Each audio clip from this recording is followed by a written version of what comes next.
दोस्ती की आड़ में छुरेबाजी स्वीकार्य नहीं और कतई स्वीकार्य नहीं होगा। अगर कोई अपनी नालायक औलाद को समझा नहीं पा रहा है तो समझो कि गलती कर रहा है। मौलाना और मौलवी कभी पाकिस्तान या बांग्लादेश की सरकारों की निंदा नहीं करते, कभी नहीं करते।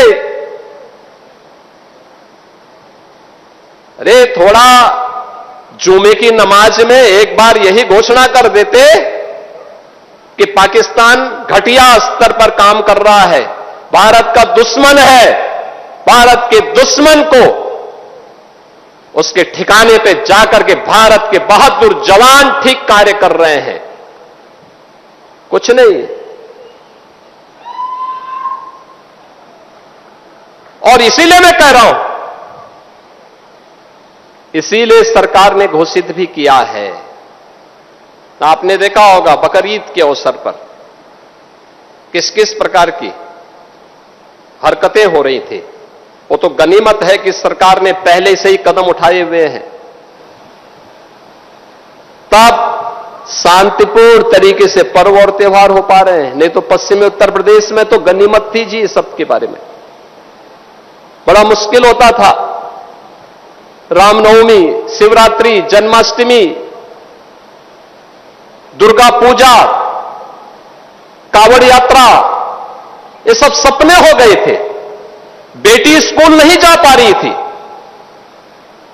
व्यापारी सुरक्षित नहीं रह पा रहा था।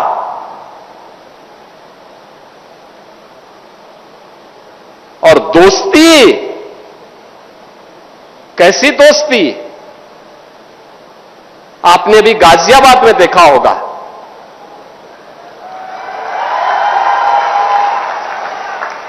दोस्ती की आड़ में छुरेबाजी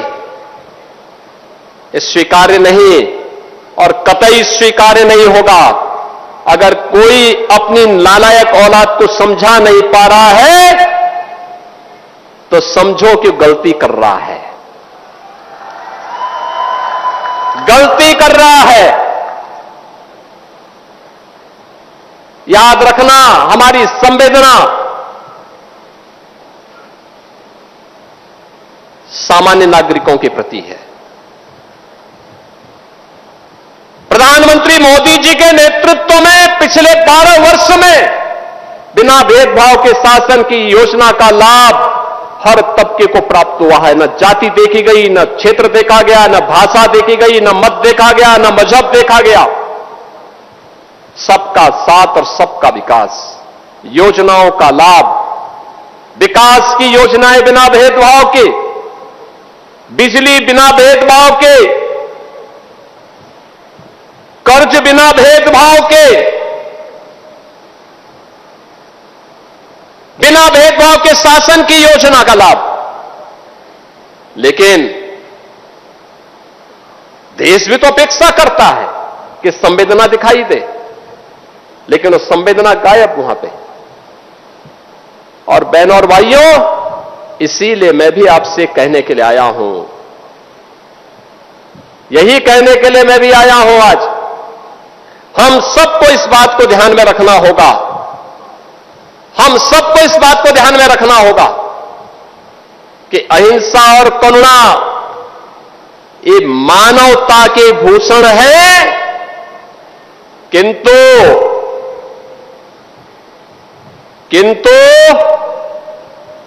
शस्त्र उठाना होगा अगर सामने खरदूषण है।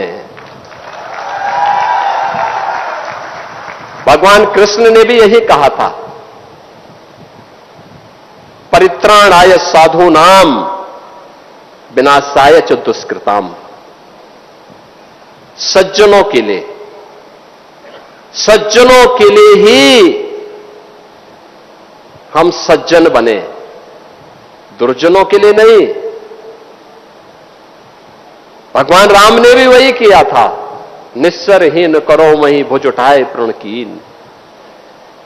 एक ही लक्ष्य था, इस धरती को राक्षस विहीन कर देंगे, क्योंकि ये ऋषि मुनियों को, सामान्य नागरिकों को, गरीबों को, बहन और बेटियों की इज्जत के साथ खिलवाड़ कर रहे हैं, इनसे लड़ना होगा, इनसे निपटना होगा।